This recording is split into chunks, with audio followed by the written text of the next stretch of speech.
Hello guys, VK talks में आप सभी का स्वागत है। चलिए, आज मेरे साथ बहुत अच्छे गेस्ट जुड़ चुके हुए हैं, मेहुल सर जी। चलिए जानते हैं आज उनके बारे में। कैसे हो मेहुल जी आप? मैं एकदम बढ़िया। आप अपना बताइए। बस मैं भी बहुत ठीक हूँ सर, आप बताइए। चलिए जानते हैं आज उनके लाइफ के बारे में, उनकी पढ़ाई कैसे चल रही है एंड समथिंग, उन्होंने क्या क्या किया हुआ है अभी अपने लाइफ के अंदर, क्या कर रहे हैं। चलिए जानते हैं उनके बारे में। बताइए मेहुल जी, क्या चल रहा है बाकी सब लाइफ के अंदर।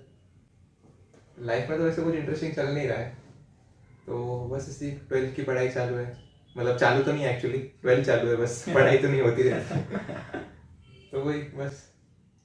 मेहुल जी, जैसे अभी आप 12th स्टैंडर्ड में हो, आपको हम्म, प्रेशर आउट ऐसा नहीं है घर के, यहाँ घर के या टीचर से, भाई पढ़ ले, बोर्ड एग्जाम में इतने मार्क्स आना चाहिए, इतने मार्क्स आना चाहिए। कुछ तो एक्सपेक्टेशन रहेगा ना फैमिली का। नहीं, सिर्फ मम्मी बोलती है थोड़ा कि पढ़ाई कर ले, मतलब ऐसे, मतलब वो भी ऐसे, मतलब प्यार से ही बोलती है, ज्यादा कुछ प्रेशर नहीं है मुझे। तो वही बस। एकदम relax। हाँ, रिलैक्स, ज्यादा कुछ सोचने का नहीं, बस एंड मोमेंट पे हमारा हो जाता है। कॉमर्स का स्टूडेंट हूँ ना, मतलब पढ़ाई होती है उसमें भी, पर फिर भी जो ऐसे, मतलब जिस हिसाब से हम लोग पढ़ाई करते हैं ना, वो थोड़ी अच्छी होती है, तो हो जाते हैं एग्जाम में 60+ आ जाते हैं परसेंटेज। अरे कॉमर्स बंदे का यही बोलना रहता है, हम पास हो जाएंगे, आराम से पास हो जाएंगे। बस साइंस वाले को बस दिक्कत रहती है। 12th आया नहीं, माँ बाप का प्रेशर स्टार्ट होता है, भाई साइंस में हो, चलो पढ़ लो बेटा, पढ़ लो पढ़ लो। भाई कॉमर्स वाले को कभी कोई कुछ नहीं बोलता, इतना रिलैक्स होते हैं कॉमर्स वाले। मेरे सामने बैठे हो, देख रहे हो ना आप सभी साइंस वालों, बैठे है कॉमर्स का बंदा। ठीक है, ये सारी बातें तो होती रहेगी। हम्म। चलिए जानते हैं जी मेहुल जी आपसे, आपने भी रिसेंटली एक किताब लिखी है और उसके बारे में आप कुछ अपना शेयर करना चाहोगे आप अपने पॉइंट ऑफ व्यू। हाँ, मैंने सेल्फ हेल्प बुक लिखी है। एक्चुअली मुझे कोई जैसा था नहीं कि मैं बुक लिखूंगा या कुछ भी। मैंने भी एकदम ऐसे स्क्रैच से चालू किया था, पर मुझे लगा कि मैं इसमें कुछ कर सकता हूँ, तो लिख दी मैंने एक किताब। तो सर वो लिखने का मोटिवेशन आपको कहाँ से आया, लाइक कैसे आपने लिखना सोचा, क्या किया, जॉब किए या कुछ आपने कैसे स्टार्ट किया, सारी चीज़ें आप ब्रीफ में बताओगे हमारे को, क्योंकि जानना है मुझे। क्योंकि एक 12th स्टैंडर्ड का स्टूडेंट एक बुक लिख रहा है, तो वो अपने आप में एक बहुत बड़ी बात है। तो मुझे जानना है आपसे पर्सनली, तो आप बता पाओगे क्या, आप इसके बारे में बताइए। एक्चुअली 12th स्टैंडर्ड का नहीं, 11th स्टैंडर्ड का, 11th स्टैंडर्ड से लिखना चालू किया सॉरी, था। सो पता नहीं था मुझे। हाँ, मोटिवेशन का कोई ऐसी चीज नहीं है। मोटिवेशन तो बस ऐसे आती है और ऐसे चली जाती है। तो मोटिवेशन तो कभी मुझे ऐसे था नहीं कि मोटिवेशन मिलेगा और मैं बुक लिखना चालू करूंगा, वो तो फिर कभी आता ही नहीं था मोटिवेशन मुझे। सो वही, मैंने तो पहले अपना आर्टिकल लिखना, नहीं सॉरी, सबसे पहले मैंने स्टार्ट किया था शायरीज लिखना। क्योंकि मुझे ऐसे मन हुआ कि मुझे ऐसे, मतलब भावनाओं को एक्सप्रेस करना था, तो इसलिए मैंने शायरीज लिखना चालू किया, अपने इंस्टाग्राम पे डालता था मैं। उसके बाद मैंने सॉन्ग्स के लिरिक्स लिखना चालू किए। उसके बाद फिर मुझे ऐसे अपना ओपिनियन देना बहुत ज़्यादा अच्छा लगता था लोगों को, कि मतलब मैं अपना ओपिनियन शेयर करूँ सबके साथ, तो इसलिए मैंने आर्टिकल्स लिखना चालू किए अपनी वेबसाइट बनाकर। सो उसके बाद ही मुझे ऐसे लगा कि मेरे अंदर कोई पोटेंशियल है, कि हाँ मैं कुछ तो उखाड़ पाऊंगा। तो वही मैंने डिसाइड कर लिया कि बुक लिखेंगे अभी, चलो। मतलब ऐसे आउट ऑफ नोवेयर कि मैंने सोच लिया कि हाँ चल, लिख लेते बुक। मुझे आपसे एक पर्सनल नोटबुक में से एक क्वेश्चन पूछना है आपकी बुक में से। मैंने अभी एक पेज ओपन किया है, 15 नंबर का पेज है, जो आप देख रहे हो मेरे स्क्रीन के ऊपर। मुझे आप एक्सप्लेन कर पाओगे आपने जो ये क्रिएटिविटी थोड़ी बहुत की है, जो you our brain with you, like something जो आपने लिखा हुआ है, उसके ऊपर क्रिएटिविटी की है, तो आप कुछ एक्सप्लेन कर पाओगे अपनी नोटबुक के बारे में।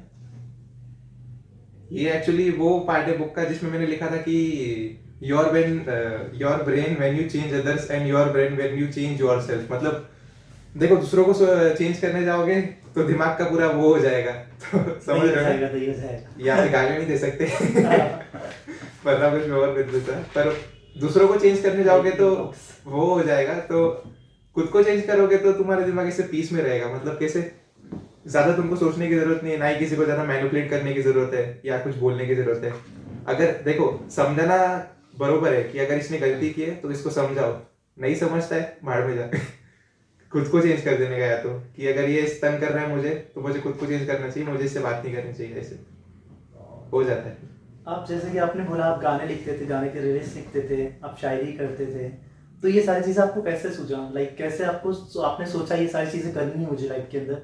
एंड आप जैसे कि मेरी जहाँ तक मैं आपको जानता हूँ, आपने जॉब भी की थी रिसेंटली बीच में, एंड उसी के साथ आप थोड़े बहुत इंट्रोवर्ट भी थे, तो आप धीरे धीरे खुलना स्टार्ट हुए, क्योंकि मैं कई बार आपसे मिल चुका हूँ पर्सनली। हम्म। तो आप बहुत बार इंट्रोवर्ट मिलते थे मुझे, लाइक हेडफोन कान में डाले हुए रहते थे 24 घंटे जब भी मिलता था। तो कैसे आप उससे बाहर निकले एंड कैसे अपने को अपने अपने से खुला हुआ माइंडेड ओपन माइंडेड किया? नहीं, हेडफोन्स तो अब तक कान में ही है, पर गाने सुनने अच्छे लगते हैं। तो वही है कि इंट्रोवर्टेड तो मैं बचपन से ही था। मुझे ऐसे काफी भी मतलब इवेंट्स पे जाओ, फैमिली इवेंट्स या किसी पे भी, मतलब ऐसे किसी से बात करना पसंद नहीं था। रिलेटिव्स बोलते थे इतना शांत क्यों बैठा है ये वो, मुझे कोई फर्क भी नहीं पड़ता था उससे, मैं अपना मस्ती में रहता था। उसके बाद लॉकडाउन आया तो उसके बाद मैं और ही थोड़ा अंदर चले गया, मतलब कैसे कुछ ज्यादा ही ये हो गया इंट्रोवर्टेड। तो बस हो जाता है। उसके बाद मतलब मैंने खुद ही सोच लिया कि मतलब ये कुछ ज्यादा ही हो रहा है, मुझे खुद को चेंज करना पड़ेगा। तो बस ऐसे ही लोगों से बात करना चालू किया, फिर खुद के ओपिनियंस देने का ऐसे मन करने लगा, तो वैसे ही बस चालू होते गया। गुड, सही है। और जैसे कि आपने बोला अपने ओपिनियन देने की बात थी, तो आपने अभी तक अपने अपने लाइफ के अंदर कहाँ कहाँ अपने अपने विचार रखे, एंड जो आपको कभी ऐसा लगा भाई हाँ किसी ने मेरे विचार ठुकरा दिए या मेरे ओपिनियन को किसी ने रिजेक्ट कर दिया, लाइक समथिंग ऐसा कुछ हुआ है आपके साथ? नहीं, ऐसे तो कुछ नहीं हुआ है कि मतलब एक्चुअली ऐसे बहुत बार हुआ है। तो मुझे कोई ऐसे फर्क भी नहीं पड़ता है कि मतलब इसने मेरे ओपिनियन में ये बोल दिया या वो बोल दिया, सबको बोलने का आके तो बोलो, मतलब ऐसे कुछ ज्यादा हुआ नहीं। पर सबसे ज्यादा मैंने ओपिनियन तो अपने इंग्लिश पीरियड में रखे। इंग्लिश पीरियड में मतलब कैसे ज्यादा सवाल पूछते हैं तो मुझे भी ऐसे अच्छा लगता है बोलना, पर मैं ज्यादा ओपिनियन शेयर नहीं करता, मतलब कैसे शांत रहना पसंद करता हूँ कि इनका सुनूं, इसका भी सुनूं, फिर उसका भी सुनूं, फिर जाके कुछ बोलूं कि हाँ मतलब अब बोलने का टाइम है सही। तो मतलब वैसे मैं वो टाइम पकड़ के ही बोलता हूँ कि ये सही टाइम है तो अभी मुंह खोलना चाहिए।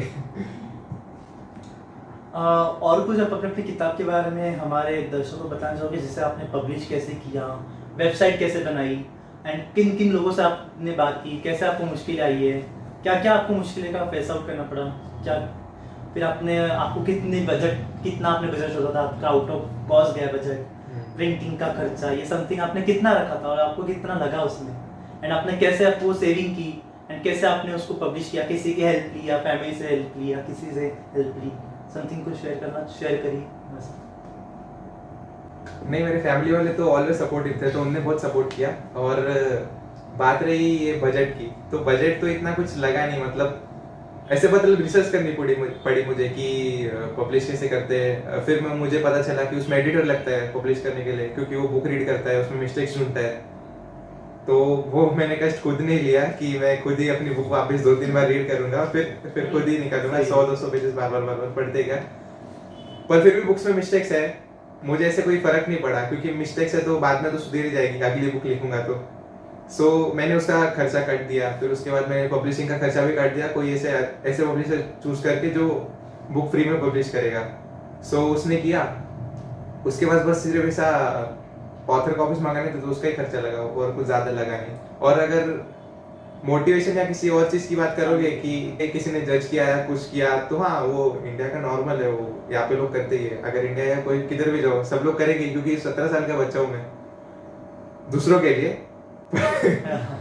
पर मेरे लिए कोई भी कितना ही छोटा है। हाँ, पर मेरे लिए मैं कुछ अलग हूँ, तो कुछ अलग नहीं बोल सकते, आई मीन नॉर्मल इंसान ही हो यार, ज्यादा कुछ और करना नहीं है। सो बस हाँ वही, मैंने तो सुनते गया भाई, मैंने उनके सुनते गया। तो वो बोलते थे कि 17 साल का है, क्या कर लेगा, क्या एक्सपीरियंस है तेरे लाइफ में, क्या ही लिख लेगा तो बुक में। सो वही मैंने जब पब्लिश की तो सबके फेसेस से थे, अरे वाह बुक पब्लिश की, अच्छी बात है। फिर मैं भी उनको ऐसे मतलब मुंह पे उनके एक तमाचा था, मतलब कि ऐसे वो लोग इतना बोल रहे थे, फिर मैंने ये बुक लिख दी। सो या आपकी बुक में एक अंडरलाइन का एक दिया हुआ है जो आपके चैप्टर के अंदर है, वो आपने अंडरलाइन क्यों किया हुआ है? 6 वाला जो आपका चैप्टर दिया हुआ है, जैसे नंबर 6, तो आपने अंडरलाइन क्यों किया? ट्रिक में आप बता पाओगे आप? वो चैप्टर का नाम actually mind place the game है। वो मैंने अंडरलाइन क्यों किया है, क्योंकि मुझे साइकोलॉजी और ह्यूमन ब्रेन में ज़्यादा ही कुछ इंटरेस्ट था कि मतलब कैसे लोगों का बिहेवियर कैसे होता है, लोगों से बात कैसे करते हैं या ऐसे कुछ भी। सो मुझे वो सब चीज़ों में इंटरेस्ट था, इसलिए मैंने वो चैप्टर को अंडरलाइन किया, क्योंकि वो चैप्टर बुक का मेन चैप्टर है, वो इंटरेस्टिंग ज़्यादा है, मतलब ऐसे मतलब बुक इक्वल है पूरी। सो वो चैप्टर मेरे लिए बहुत इंपॉर्टेंट है, मतलब जो मुझे जैसे चाहिए था ना मैंने उसे वैसे लिख दिया है। तो बस वही, ज़्यादा कोई बड़ा रीज़न नहीं है। आपने अपने बुक में फोटो भी कुछ इस्तेमाल किए, तो ये फोटो का आइडिया एंड ये क्यों आपको ऐसा लगा भाई हाँ ये फोटो एकदम करेक्ट है इसके लिए? समथिंग आप कुछ बता पाओगे? बिकॉज मुझे वो बहुत क्रिएटिव लग रहा है फोटो एकदम, प्लेन से कोई कूद रहा है या तो गिर रहा है, समथिंग ऐसे कुछ लग रहा है। तो आप कुछ बताना चाहोगे इसके ऊपर, आपने क्यों ये फोटो ऐड किया एंड क्यों समथिंग? एक्चुअली वो कुछ अलग टॉपिक था कि मतलब लोगों को कैसे डर रहता है ना मन में कि मैं ये चीज़ नहीं कर पाऊंगा, मुझे इस चीज़ का एंजाइटी है, ये डिप्रेशन है, ये वो, ये सब उनका चलता ही रहता है। आजकल के जेनजी में तो बहुत ज़्यादा ही चल रहा है वो कि नहीं मैं ये नहीं कर पाऊंगा, मैं वो नहीं कर पाऊंगा। इसलिए वजह से मुझे एक इमेज चाहिए था जो मैंने गूगल से ढूंढा था, तो मुझे वो ज़्यादा ऐसे अच्छा लगा था। वो बंदा ऐसे फ्लाइट से स्काई डाइविंग कर रहा है पर वो लास्ट में से यो करके जा रहा है, तो मुझे ऐसे ज़्यादा अच्छा लगा। तो मुझे ऐसे लगा कि इसके नीचे कुछ लिखूंगा तो अच्छा लग जाएगा, कि मतलब ऐसे लोगों को लगेगा कि ये कर सकता है तो मैं क्यों नहीं कर सकता। सो या वही, ज़्यादा कुछ बड़ा रीज़न। कि बहुत अच्छा लगा आपने इसके इतना अच्छा आपने बताया रीजन, बिकॉज वो मुझे बहुत क्रिएटिव लग रहा था जो आपने फोटो इस्तेमाल किया था। कई बार देख चुके हैं एंड मोस्टली जितने मैंने किताब पढ़ी है अभी तक या पढ़ चुका हूँ मैं, मोस्टली ऐसे क्रिएटिविटी जितनी इसमें दिखाई दी उतनी उतनी किसी बुक में नहीं रहती है। बिकॉज ये अभी आप 17 साल के जैसे आपने बोला, उतने उसके हिसाब से आपने बहुत अमेजिंग लिखी है। बिकॉज इतनी क्रिएटिविटी हमारे जैसे ही लोग अभी तक कर सकते हैं। बिकॉज कुछ रहते हैं एकदम स्टेट लेवल वाले राइटर, वो सोचते हैं ये ड्राइंग क्यों बनाए ये लोग। आपने बहुत क्रिएटिविटी से ये सारी चीजें बनाई हुई है, बहुत क्रिएटिविटी से दिखाया है, लोगों को समझाया है। तो मुझे पर्सनली किताब बहुत अच्छी लगी। मैं तो आपको भी अपील करूंगा, प्लीज आप भी पढ़िए किताब एंड परचेज कीजिए। बहुत कम प्राइस है एंड अफोर्डेबल भी है। स्टूडेंट तो यू परचेज करके यू भी पढ़ सकता है। बहुत अच्छी किताब है, प्लीज पढ़ना। एंड सर आप और कुछ अपने बारे में बताना चाहोगे, जैसे दर्शकों को अच्छा लगे समथिंग कुछ? प्रमोशन अच्छा था पर मैं बोल देखो, मैं तो बोलना चाहूंगा कि ये मेरी जो बुक है ना, इसमें मैंने पूरा अपना दिमाग का जो भी मेरे अंदर चलता था ना वो मैंने डाल दिया है। मतलब कैसे जो भी मैं सोचता हूँ, जो भी मैं थिंक करता हूँ, वो सब चीज़ें मैंने इसमें डाल दी है। तो जैसे मतलब ओपन माइंडेड है पूरी किताब। सो कोई भी पढ़ेगा ना उनको अच्छी लगेगी। बस वो एक चीज़ का प्रॉब्लम है कि जो मतलब एज लिमिट उनकी ज़्यादा है, मतलब कैसे 40+ लोग या कुछ भी ऐसे जिनको ऐसे अब्यूजिव लैंग्वेज पसंद नहीं है या कोई भी ऐसे मतलब सार्केस्टिक लैंग्वेज पसंद नहीं है, सो उनके लिए बुक नहीं है। क्योंकि वो बुक के पीछे लिखा है मैंने सटायर है उसका टॉपिक में, तो कुछ ज़्यादा ही सार्केस्टिक बुक है। तो यार वो सिर्फ मतलब मेरे लेवल क्या, मेरे थोड़े ऊपर लेवल के ही उनको समझ में आएगा। समझने की बात नहीं, बस अब्यूजिव लैंग्वेज का ही, और कुछ नहीं। Okay, thank you so much. आपको कुछ पूछना है मेरे से या मेरे बारे में कुछ जानना है? जैसे कि आप मेरे ही शो में आए हो, लेकिन मैं आपको ऑफर कर रहा हूँ, आपको कुछ पूछना है या मेरे बारे में या समथिंग मेरे बारे में कुछ जानना है, क्योंकि आप तो मेरे से मिलते ही रहते हो। हाँ। सी बस मुझे ये पूछना है कि आपसे कि आपको जर्नलिज्म करने का हिट कैसे मिला, मतलब कि ये आपको लगा कैसे कि कब कि मुझे जर्नलिज्म में जाना चाहिए या मुझे ये चीज़ में, ये लाइन में घुसना चाहिए या ऐसे कुछ? एक्चुअली मुझे 3-4 चीज़ें ऐसी अच्छी लगी थी। फर्स्ट तो मैं न्यूज़ चैनल में से जी न्यूज़ को ज़्यादा फॉलो करता था। इसमें डीएन शो आता था डेली रात को, मेरी फैमिली के साथ मैं डेली देखता था। और लॉकडाउन में बेसिकली मैंने उसको बहुत ज़्यादा देखा हुआ है। सुनील चौधरी का शो था, तो मुझे बेसिकली बहुत अच्छा लगता था। वो कैसे न्यूज़ प्रोड्यूस कर रहे हैं, प्रेजेंट कर रहे हैं, कैसे बता रहे हैं, कैसे रिएक्शन है उनके, एक्सप्रेशंस, कैसे न्यूज़ को कैसे ब्रीफ में काट के एकदम फ्लूइडली बताना, नो एडिटिंग करके, नो ऐसे लाउडली सही आज की ब्रेकिंग न्यूज़ में ऐसा होगा, ऐसा होगा कुछ नहीं। उनका एकदम सिंपल टर्म रहता था। आज ये ऐसे ऐसे उन्होंने एकदम सिंपल टर्म में बता दे एंड अंडरस्टैंडिंग बहुत अच्छी, जैसे बच्चे भी समझ ले। एंड मेरे को ज्यादातर भी इंटरेस्ट था पॉलिटिक्स में जानना एंड ऐसे समथिंग चीजें थी, तो जो मुझे पुश किया जर्नलिज्म के इसके अंदर रिलेटेड, इसलिए मैंने जर्नलिज्म चूज किया। ये अच्छा लगा सुन के, पर आपको मतलब ऐसे कभी ऐसे लगा नहीं कि अगर मैं ये चीज, ये लाइन में जाऊंगा तो मुझे ऐसे डेथ थ्रेट्स आएंगे या कुछ भी, मतलब क्योंकि आप है ना वो जैसे पॉलिटिकल चीजों के बारे में बोल रहे, जैसे धर्म के हो गया किसके बारे में, या कुछ अलग ही चीजें, या जो लोग जैसे लोग अभी कैसे इंडिया में सारे डिवाइड रहते हैं, सबका अपना अपना ओपिनियन रहता है, हर एक वर्ड में सबका अपना अपना ओपिनियन रहता है। इसलिए और कुछ ज्यादा लोग है ना, एक्चुअली इंडिया में लोग है ना ज्यादा ही टॉक्सिक होते हैं। तो मतलब कैसे अगर किसी के बारे में कुछ, क्या किसी के रिलीजन के बारे में कुछ बोल दिया जो बात सही भी होगी जो उनको गलत लगेगी, सो वो कैसे डेथ थ्रेट्स देते हैं कि अगर ये इसको निकाला नहीं तो मैं मारने आ जाऊंगा या कुछ ऐसे। उसके बारे में आपको कभी डर नहीं लगा? वैसे तो मुझे लगता भी नहीं है किसी से, बिकॉज जर्नलिज्म के पास भी कुछ पावर होती है जो वो इस्तेमाल कर सकता है। एंड रही बात अगर ऐसे कोई आता है, जैसे सुनील चौधरी को भी मिला था, ठीक है, लास्ट टाइम जब उन्होंने शो कंडक्ट किया था पाकिस्तान इंडिया का, जब फिर से स्टार्ट हुआ था ऐसे ही नॉर्मल टॉक के ऊपर, तो पाकिस्तान वालों ने जी न्यूज़ जैसे सुनील चौधरी ने एक न्यूज़ बनाकर प्रेजेंट की थी पाकिस्तान के ऊपर, तो उनको धमकी दी गई थी, तो वो डरे नहीं थे, उन्होंने बेशक डिटेल में बताया, उनको जो धमकी दी थी उन्होंने वो भी पब्लिश की पब्लिक के सामने, तो मुझे बहुत अच्छा लगा। आपको आते हैं, ऐसा नहीं इस फील्ड में नहीं आते, धमकियाँ आती है, आपको खरीदा जाता है, को पैसा दिया जाता है, पैसा ले लो, आप ये दिखा दो, बहुत सारी चीज़ आती है, कुछ कुछ जर्नलिज्म आपको बेच देते हैं उन लोगों के पास। बट मेरा मानना ऐसा है, अगर आप जर्नलिज्म बन रहे हो, आपके पास एक हक आ जाता है, आपके पास एक ताकत आ जाती है, जो आपको लोगों को दिखाना रहता है, आप लोगों की सेवा के लिए हो, ना कि आप उस पावर का गलत इस्तेमाल करो। मेरा कहना इतना ही है, अगर आपके पास कुछ पावर आ रही है उसका गलत इस्तेमाल मत करो, किसी की भलाई के लिए इस्तेमाल करोगे ना, वो आपका भी नाम होगा, एंड जिसके लिए इस्तेमाल कर रहे हो भलाई के लिए, वो आपको और आगे लेके जाएगा।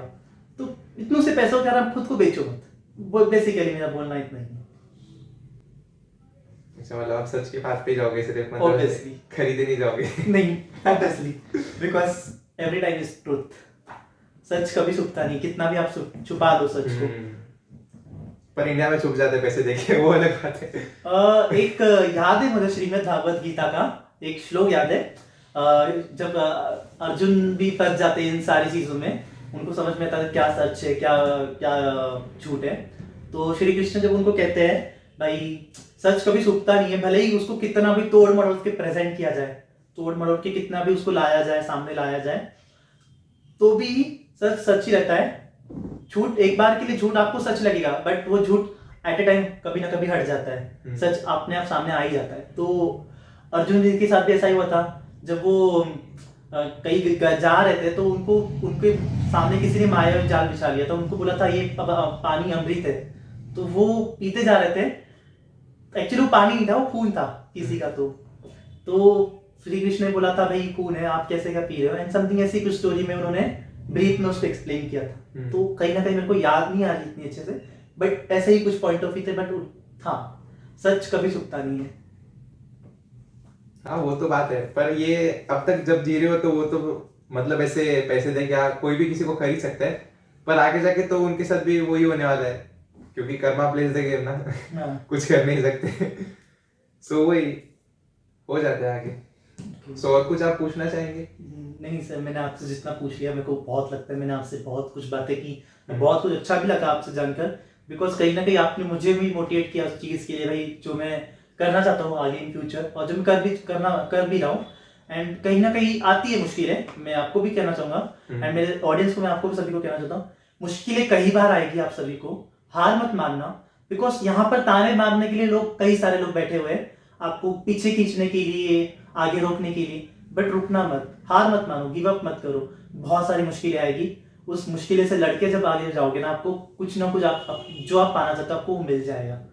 ठीक है, तो सेम हम इन्होंने भी ऐसे किया, मेहुल जी ने भी, उन्होंने खुद की किताब लॉन्च की है, तो वैसे ही आप सभी भी कर सकते हो। एंड मैं भी अपना ब्रॉडकास्ट पोस्ट कर चुका हूँ, एंड चल ही रहा है वो ब्रॉडकास्ट, देख ही रहे हो मेरा, तो ऐसे ही बने रहिए मेरे साथ एंड सपोर्ट कीजिए हमारे ब्रॉडकास्ट को।